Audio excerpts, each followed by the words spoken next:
the life and legacy of the commander of the faithfuls, Imam Amir al-Mu'mineen, Ali ibn Abi Talib, alayhi salam, the first man in Islam, the cousin of the Prophet, his son-in-law, the first defender and supporter of the Prophet. We will discuss his sacrifice and his contributions over 30 episodes. So please join me. I'm your brother, Moustafa Qazwini. Assalamu alaikum.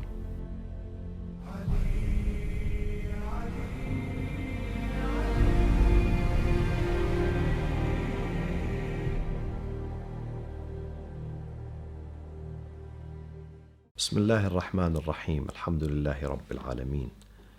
الحمد لله الذي هدانا لهذا وما كنا لنهتدي لولا أن هدانا الله. In the name of Allah, the most merciful, the most compassionate. All our praise and gratitude are due to our merciful Lord. May His peace and blessings be upon all the messengers, the prophets, and upon our beloved Prophet Muhammad sallallahu alayhi wa alihi wasallam, and upon his immaculate family and righteous companions. May the peace of the Lord be with you, my friends. Assalamu alaikum wa rahmatullahi wa barakatuh. After the Battle of Nahrawan in the year 38 Hijri, Muawiyah ibn Abi Sufyan, he never stopped his attacks against Imam Ali and his military expeditions against the provinces that was ruled by Imam Ali alayhi salam. And he was adamant to bring the caliphate of Imam Ali alayhi salam, would bring it down to an end, because he aspired to be the caliph. And it was hard for him to see someone like Ali, who murdered his forefathers and his uncles and his family members in the battles of Badr and Uhud and others, to be a caliph today. So he continued his aggressions, acts of aggression against Imam Ali alayhi salam. And Imam Ali, being the caliph, has to defend his community and his state, the integrity of Islam. He would not allow a tyrant like Muawiyah to wreak havoc in the land. But on the other hand, Imam Ali alayhi salam did not have a good support from his community, the people of Iraq and others, neither his own army. They were sluggish, they were reluctant, because they were tired of 3 wars. Many of them were tired. But he kept encouraging them that if you give in to tyranny, then this is the end of your life. This is the disgrace, that you surrender to someone who's intimidating you, who wants to dominate you, who wants to take freedom away from you. You must fight for your rights. You must stand for your dignity. Few people accepted his invitations. And he was preparing. He stood in the market of Kufa one day, giving a speech about jihad, the importance of jihad. فَوَاللَّهِ مَا تَرَكَ قَوْمٌ الْجِهَادَ إِلَّا ذَلُّ. Any community that neglects jihad and defense, defending their families and their integrities and their cities and their freedom, then they would be disgraced. And he kept calling al-jihad ya ibad Allah. And then he said, I'm going to leave after the month of Ramadan. The month of Ramadan was coming. After the month of Ramadan, I'm going to take my army, even if no one is responding, even if I have 10 people of my family with me. I will go to combat Muawiyah ibn Abi Sufyan. So a group of his people and his supporters, they gathered in Al-Nukhayla, which is just outside Kufa. It was a barricade or a military camp in a preparation for a defensive battle against Muawiyah ibn Abi Sufyan. Meanwhile, the Kharijites who were defeated in the Battle of Nahrawan in Baghdad, they gathered in Mecca. They had a conference in Mecca to mourn their dead ones.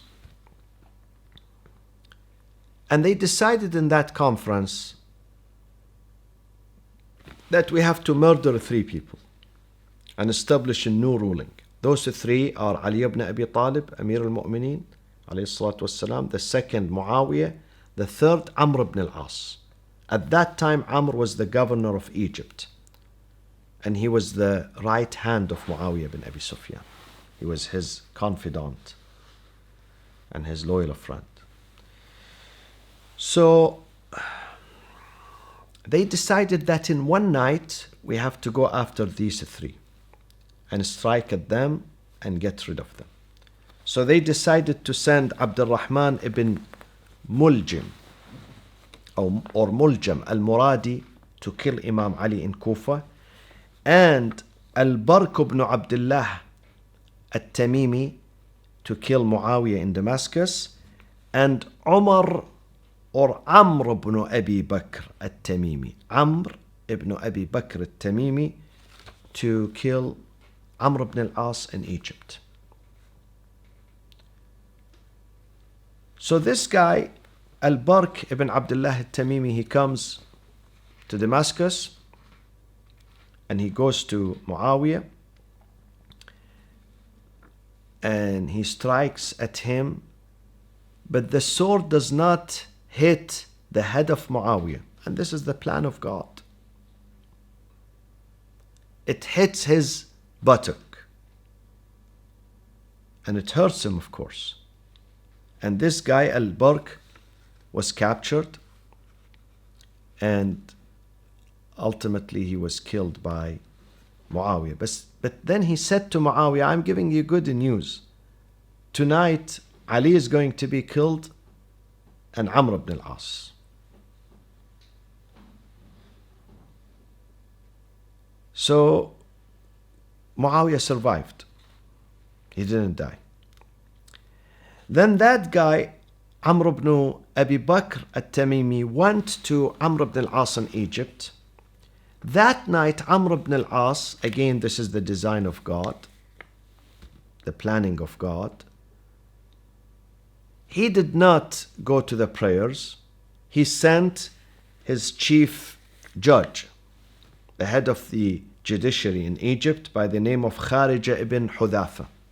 He sent him instead of him to lead the prayers, and Kharija was killed, and Amr ibn al-As, he captured this person, the perpetrator, whose name is Amr ibn Abi Bakr, and he murdered him, he killed him.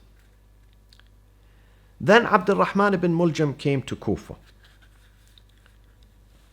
and he went to a neighborhood called Kinda, and in that neighborhood there were some Kharijites belonging to a tribe called Taymur Rabab. And he was introduced to Qutam, a woman called Qutam al-Kharijiyya,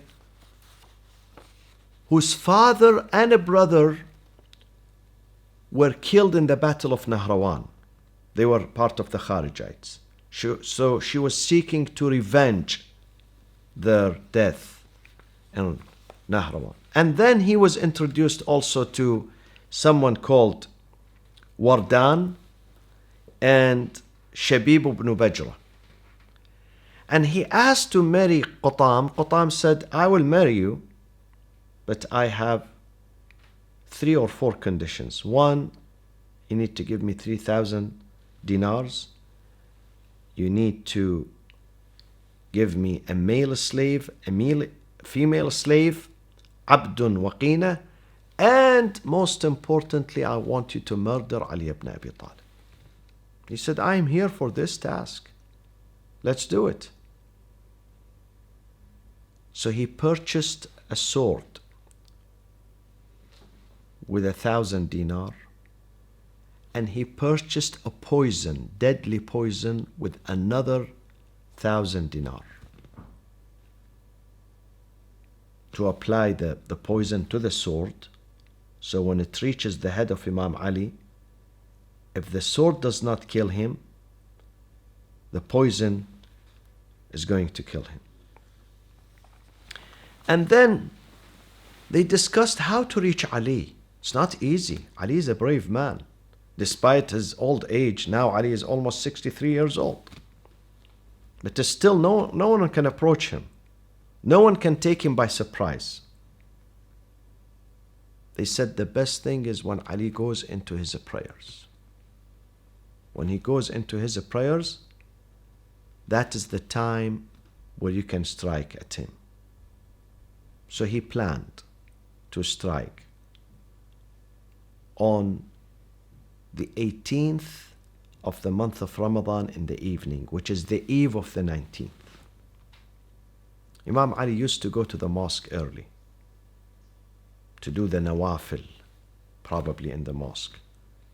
And that night Imam Ali decided to raise the adhan himself. He came inside the mosque. Ibn Muljam was sleeping and covering the sword, sleeping on his belly. Imam Ali moved him. He said to him, don't sleep on your belly. And Imam Ali raised the adhan. Historians say every household in Kufa, they heard the voice of Imam Ali. His voice reverberated around the city. فما كان بيت في الكوفة إلا وسمع صوت الإمام صوت الأذان. Every household. That night was a long night for Ali. It was a sleepless night. Every now and then he leaves his room and he looks at the stars and he says, هي الليلة التي وعدني فيها حبيبي رسول الله. This is the night where my sweetheart, Muhammad sallallahu alayhi wa sallam, he promised me that I'm going to leave this life. And he spent the night in adoration and in prayers. He did not sleep. At the sunset of that night, he broke his fast in the house of his daughter Kulthum, because he used to divide his time among his children. One night in the house of Imam Hassan, one night in the house of Imam Hussein. They lived close to each other, near the mosque of Kufa. And he ate very little food. She said, I brought some milk and some barley bread. He said, I will take only the barley bread. I don't want the milk. Barley bread, one loaf of bread with some salt. That was his food. And then, before Fajr, he prepared himself. He was wrapping himself with his clothes, and he would say, أشدد حيازيمك للموت فإن الموت لاقيك ولا تجزع من الموت إذا حل بناديك كما أضحكك الدهر كذاك الدهر يبكيك. Prepare yourself for death, O Ali. When death is going to land into your courtyard, into your house, prepare yourself. Be ready for it.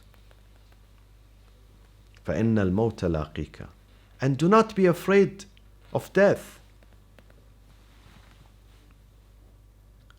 And then he went outside. He was leaving, And the divine plan was that Ali should be alone that night. Even his children would not go with him to the mosque in the beginning, though they came after. He has to be alone. This is the divine plan in the making.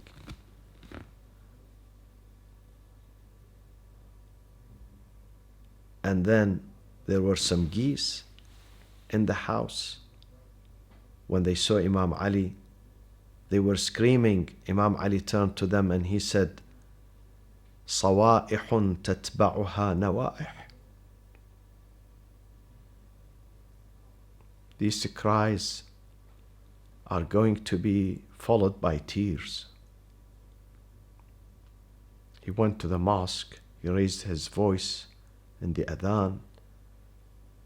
He came down to do the prayers, the nafilatul fajr. He stood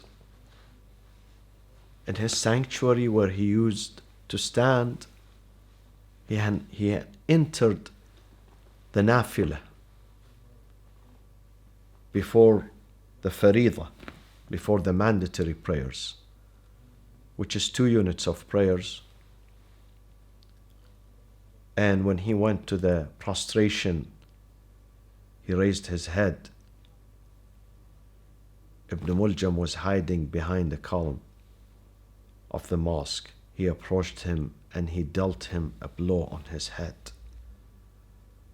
When Imam Ali received this strike, the first thing he said, فُزْتُ وَرَبِّ الْكَعْبَةِ, I attained success and salvation by the Lord of the house. And then he was drenched with his blood.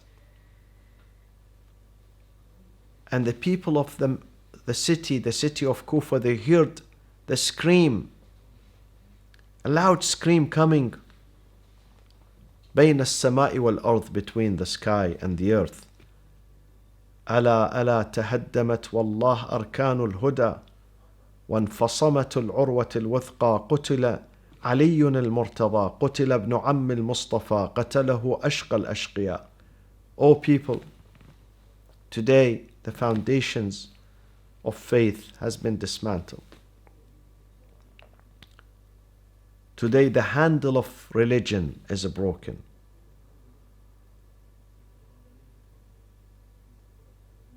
Today the cousin of the Prophet, the commander of the faithfuls, Ali al-Murtada, is murdered. And he is murdered by Ashqa al-Ashqiya. The Prophet had said earlier to Imam Ali, many years before, maybe 40 years before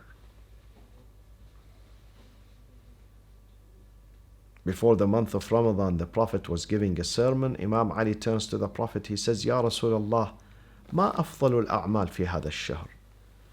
What are the best recommended deeds during this month? The Prophet said to him, Ya Ali, الورع عن محارم الله, to abstain from committing a sin. That is the best deed. To be in God's obedience. And then the Prophet cried. Imam Ali said, I turned to the Prophet, I said to him, ما يبكيك يا رسول الله? Why do you cry? The Prophet said to me, أبكي لما يستحل منك في هذا الشهر.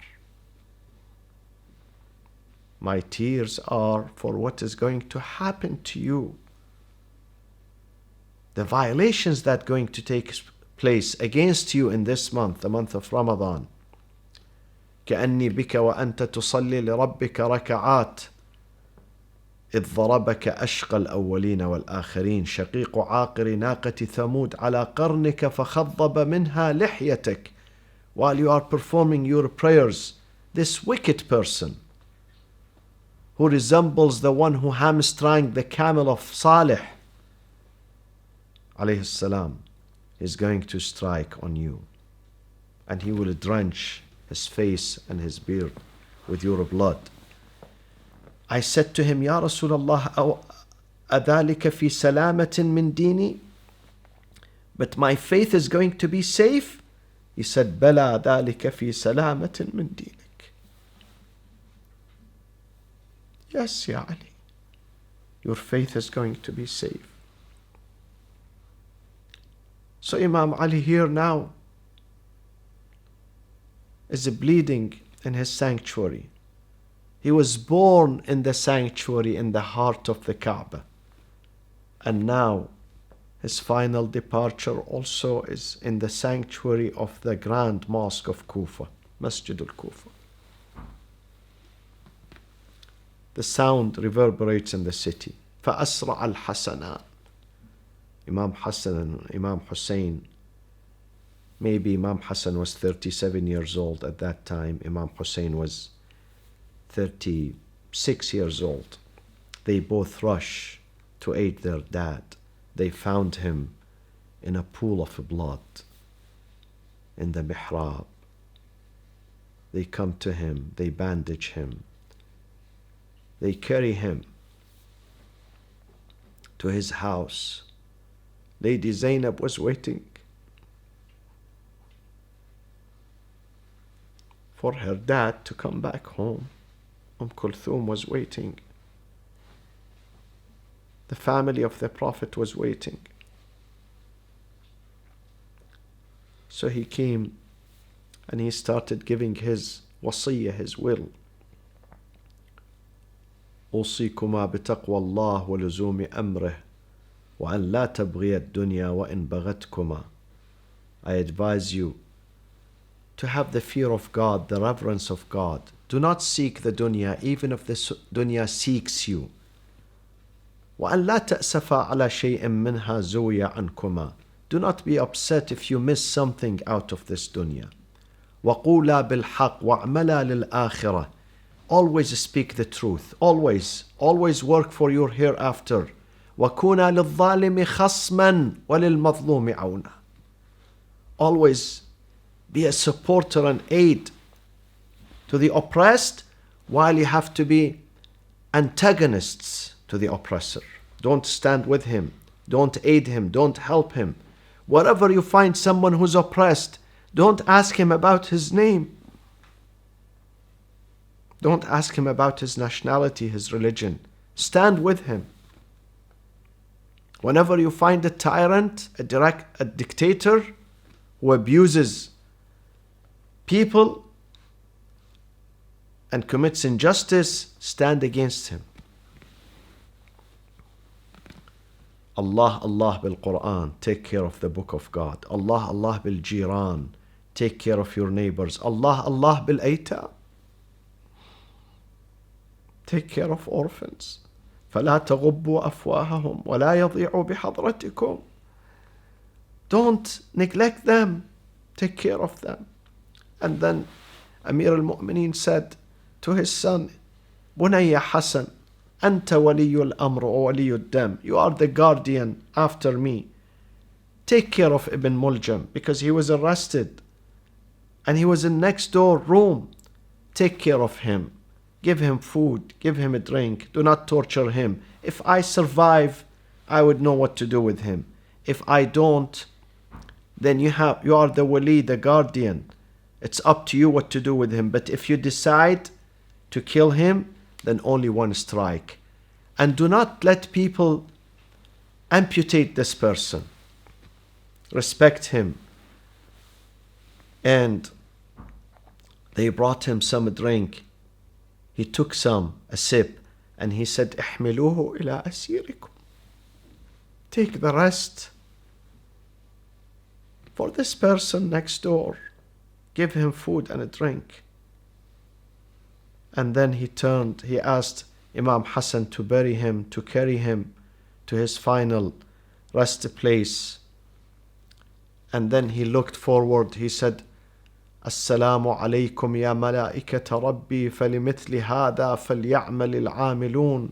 He greeted the angels. He said, for this day let people work and strive. And he said the shahadatain, أشهد أن لا إله إلا الله وأشهد أن محمد رسول الله. And he closed his eyes and he left this world back into his Lord. in reunion with his Prophet Muhammad, with his wife Fatima al-Zahra. فسلام عليك يا سيدي ويا مولاي يا أمير المؤمنين يا سيد الوصيين ورحمة الله وبركاته. And the peace and the blessing of Allah upon you, my dear brothers and sisters. Assalamu alaikum jami'an wa rahmatullahi wa barakatuh.